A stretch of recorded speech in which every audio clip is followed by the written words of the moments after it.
Oh, from the internet. That's dangerous. Don't do that. So I just wanted to give you guys a review on my noise pipe delete that I did the DIY of a couple months back.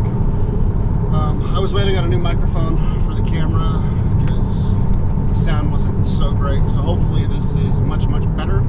We will see. But as you can tell, it's pretty freaking quiet in here. It's made a whole hell of a lot of difference. It is definitely worth the 20 bucks. I'll put a link to the product in the description again of this video. But I'm doing 70 miles an hour at just under 3,000, and you can barely tell. Now, if I get on it, you can still hear it, but still not even anywhere close to obnoxious. So I should probably slow down now.